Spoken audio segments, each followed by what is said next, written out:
May lumabas na kapangyarihan sa Panginoon.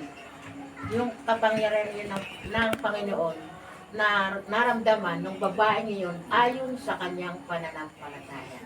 Kaya nung oras na yun, ang kagalingan ay patuloy niya naranasan.